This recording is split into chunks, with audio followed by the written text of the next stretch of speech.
That always works. It always works. At Disneyland, it works. I can do that whistle and everybody looks at me. Thank you very much for coming tonight, this afternoon. Welcome to S.T.I.R Talks. This is an exciting program that we're kicking off today.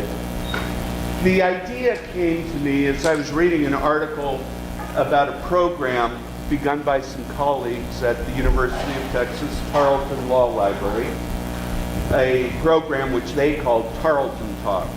It was developed to give the faculty a platform to present outside the classroom or a formal setting their interesting research and research interests to students.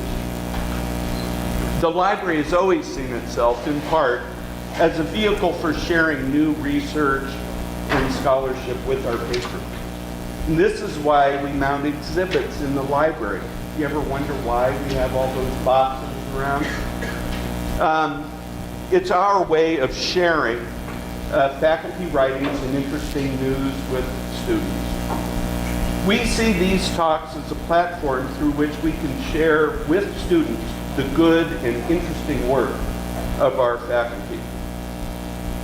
With the enthusiastic support of Deans Poser and Moberly, the Schmid Talks became S.T.I.R Talks. And so I'm very proud to present the inaugural S.T.I.R Talk presented by the Schmid Law Library. Our first presenter, Professor and Associate Dean Richard Moberly, looks like a mild-mannered, handsome academic with an Ivy League pedigree. He is. But he's much more. Professor Moberly has swum with sharks, and I'm told that he was much more frightened of them than his two young sons that were accompanying him.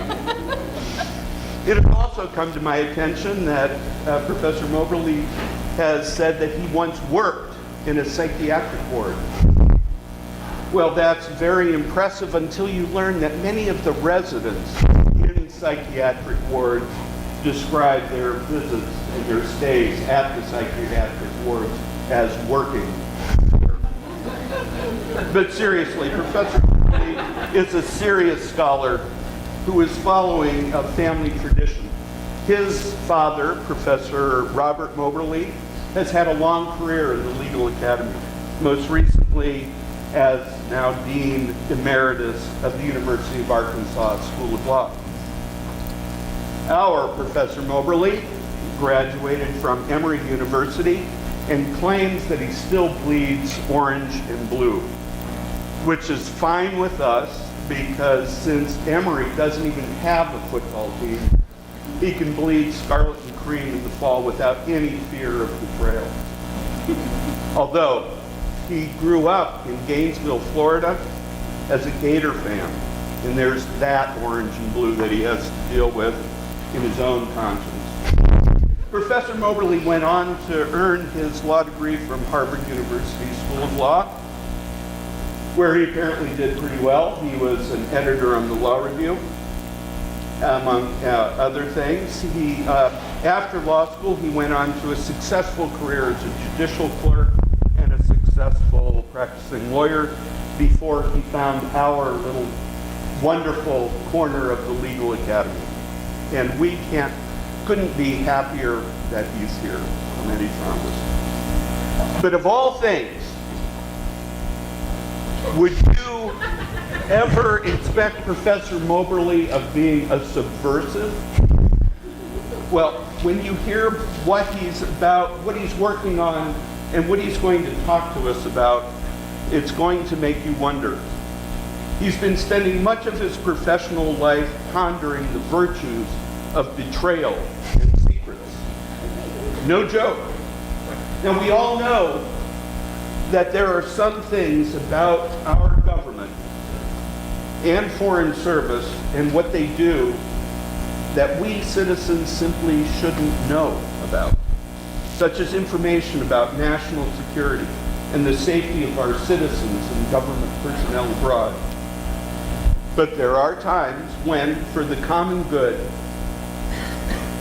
but are there times when, for the common good, these secrets must be breached? Well, let's welcome Professor Moberly to give us some guidance. And let's do so with a few lines from the immortal duo Lennon and McCartney, that if you were listening earlier, you heard. Listen, do you want to know a secret? Do you promise not to tell? Whoa, whoa, closer. Let me whisper in your ear. Say the words you long to hear. Professor Moberly. Thank you. Thanks.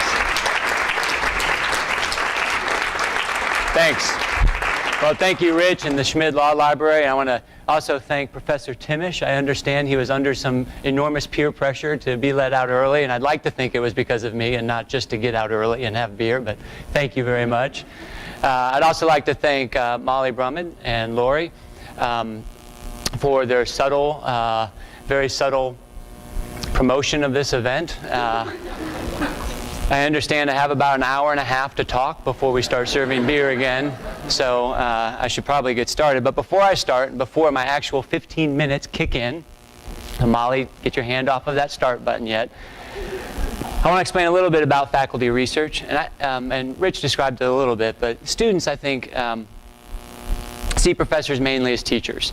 And I think that's an incredibly important part of our job, but we have this other role too, where we are supposed to advance legal research and scholarship, and I think that role remains invisible to students far too often.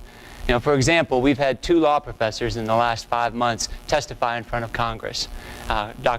Steve Bradford, Professor Steve Bradford, and Crystal Shepard, both went in front of Congress to talk about their areas of expertise.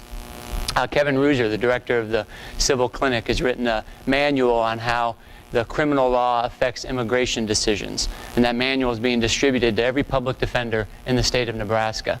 And it's going to have a great impact on how they represent their clients. So the scholarship that the faculty up there does has a huge impact on the law in this state and in the country. And one of the things I hope this S.T.I.R series does is let you know a little bit about that research that we're doing when we're kind of holed away in our office. And I hope it gives you some understanding of the impact it has. So anyway, for my talk today, you can start now. So for my talk today, I'm going to talk about the balance between secrecy and transparency in government, and particularly as that gets played out in a larger discussion about national security. And the tension between these concepts is that in our democracy, we want a transparent government so that people know what's going on and we can hold our leaders accountable.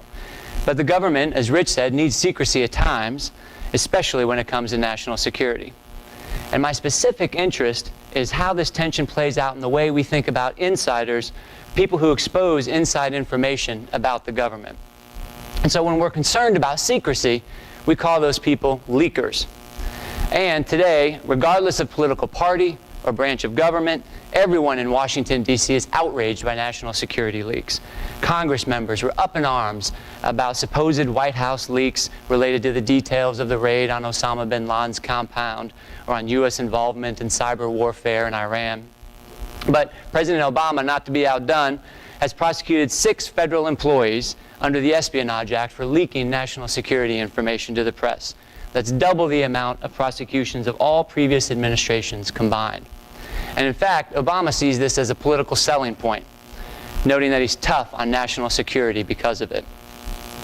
But you should know, right, despite this near unanimity in government about leaks, you should know this attitude is different than the normal course of affairs in areas not related to national security. There, we have more emphasis on transparency.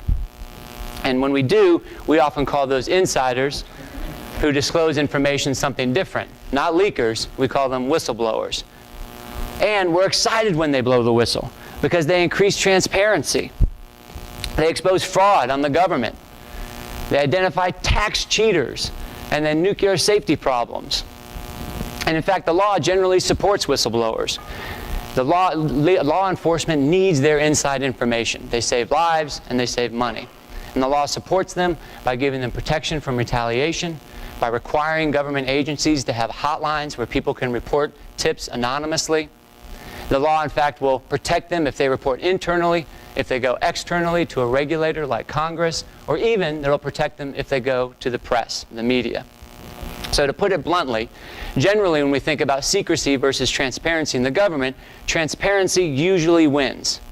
And we have robust protections for whistleblowers, and we encourage them. And in fact, that same President Obama, when he was making his transition to office in 2008, supported whistleblowers, calling them watchdogs of wrongdoing and partners in performance. So why is there this difference? Right? When is disclosing information a leak, which we're going to condemn, and when is it whistleblowing, which we're going to support? Well, here's one answer. It's a cartoon. President Obama's teaching a class, and he says it's whistleblowing when I like it and a crime when I don't. But the more substantive reasoned response is that leaks are different because they involve national security. And secrecy matters more than transparency and national security because lives are literally at stake in a way they're not when the Transportation Department might spend too much money on a study of a new highway, for example. The Supreme Court's recognized this. It's upheld a state secrets privilege that permits the executive branch to refuse to provide information in a case after showing that compulsion of the evidence will expose military matters which, in the interest of national security, should not be divulged. An easy example of this is the need for secrecy in the raid on Osama bin Laden's hiding place. Keeping that raid secret until it was over was obviously necessary for that raid to be successful. And in contrast to the robust protections and encouragement that whistleblowers normally receive elsewhere, the law for national security employees supports secrecy over transparency. The Espionage Act, which I mentioned earlier, allows for criminal prosecution of employees who release information related to national security communications. Whistleblowers in the intelligence community have few, if any, protection from retaliation. And when intelligence community whistleblowers want to disclose something about illegal conduct in the government, they have to ask permission of their supervisors to go to Congress. And they're never permitted to go to the media. So in short, the law and common accepted wisdom concludes that leaks related to national security are bad and should be stopped at all costs. Secrecy is valued more than transparency. But I want to spend the remainder of my time today pushing that legal and the political assumptions somewhat. I think we're using overly broad legal categories, and the result will be that we end up with too much secrecy at the cost of oversight and transparency. So what I've been thinking about is there a better way? We should keep what needs to be secret, but still stop the misconduct and the illegal behavior in the system. And to do that, I think we should encourage some national security leaks. So I know I don't have a lot of time, so let me give you just one of the many examples of how these categories can be blurred. This is the front line of the battle between secrecy and transparency, and it helps demonstrate how the system is too skewed towards secrecy. So I'm sure you've heard of WikiLeaks. This is the website begun by Julian Assange, and is devoted to being a recipient of whistleblower disclosures and publishing documents from tyrannical governments, which was great until they published hundreds of thousands of documents from the U.S. military and the State Department, many of them related to the wars in Iraq and Afghanistan.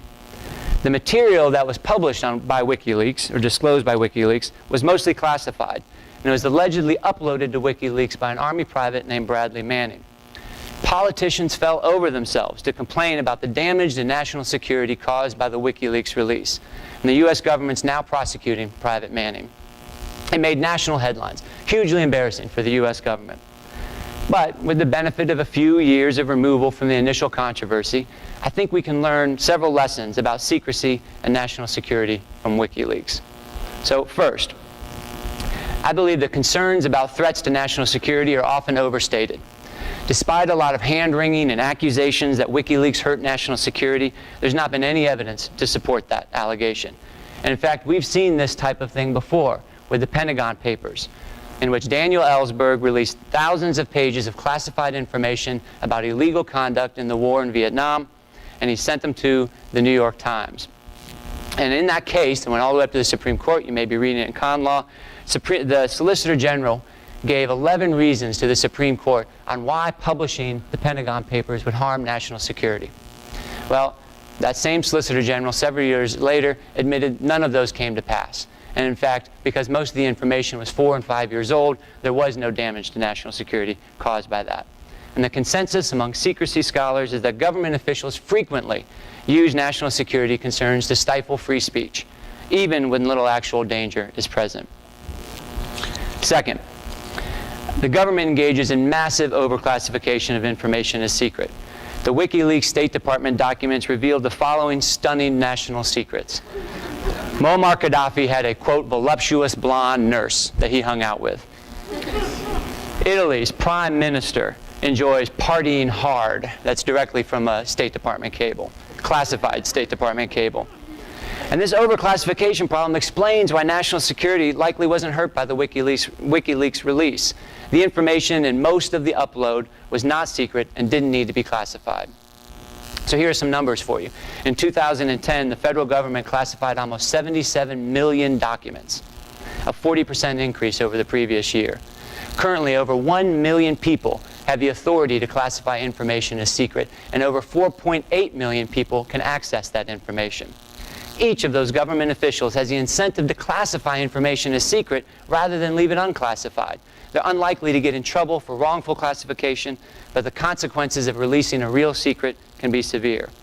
So in other words, there's no real control over the classification system, and it results in more secrets being kept from you unnecessarily.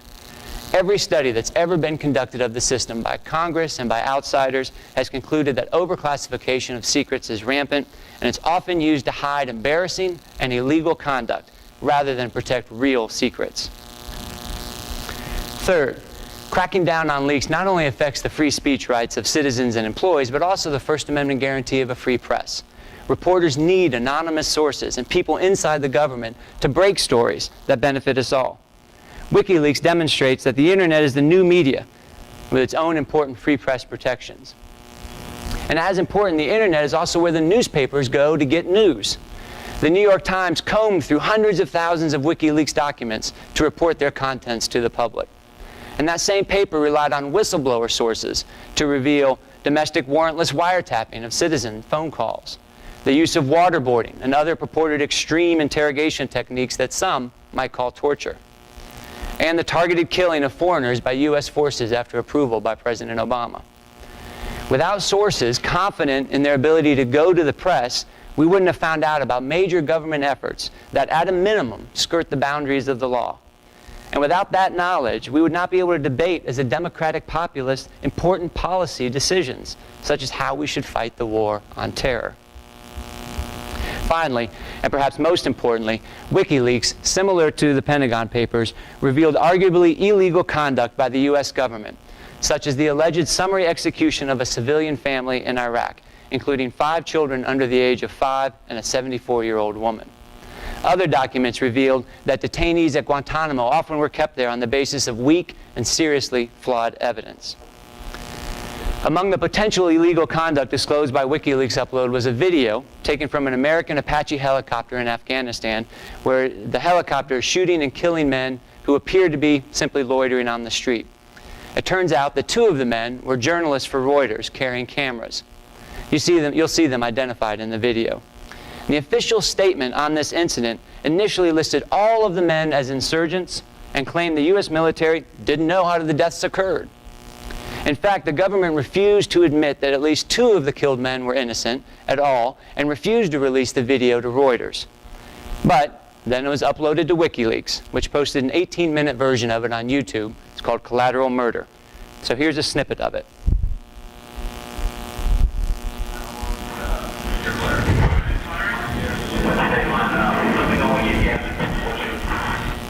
Light them all up. Come on, fire. They're right. Shoot.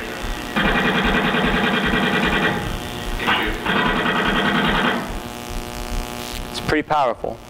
What would you do if you came across this and believed it showed the gunning down of innocent people?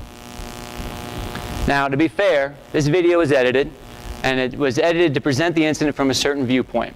Whether the shooting actually violated the rules of engagement at the time is actually an open question.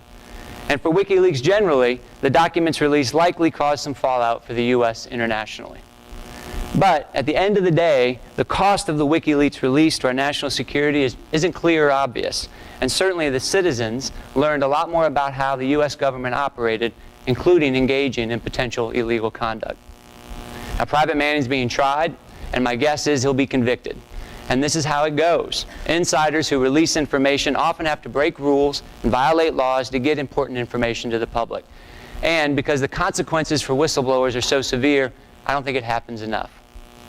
In some ways, this is a problem much like the Obama cartoon in the beginning, except with the public as the decider.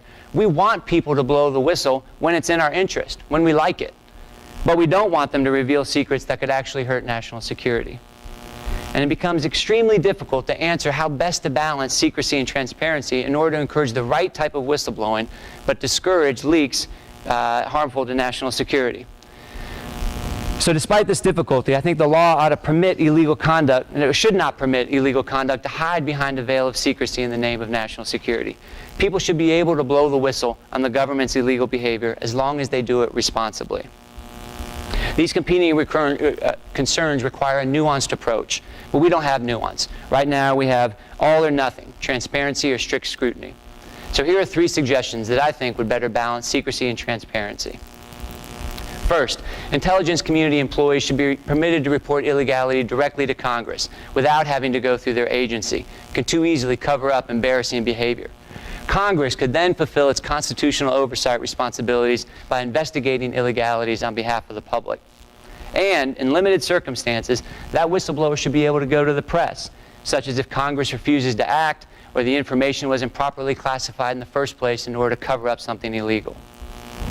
Second, classifying information as secret should not automatically preclude disclosing illegal conduct. The President needs to make it easier for a whistleblower to question the appropriateness of a classification in those circumstances. We have to fix the overclassification problem. Third, and most importantly, the law should be changed to allow national security whistleblowers the same retaliation protections as other federal employees. With appropriate safeguards, retaliation protection can be provided without risking the disclosure of sensitive national security information. National security whistleblowers are different than other government employees in some way, but the law shouldn't take an all-or-nothing approach. Instead, the law should support intelligence community insiders to release some information, specifically information related to when the government breaks the law, and it should encourage them to do it responsibly. Then it should protect them from retaliation when they do. Secrecy and transparency is not necessarily a zero-sum game. With some thought, we can increase transparency while still keeping the most vital national security information secret. Thank you. Enjoy your beer.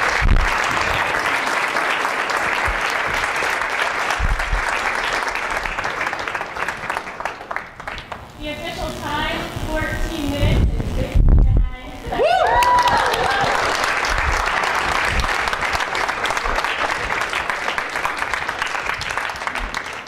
Thank you all for coming. Enjoy that bar.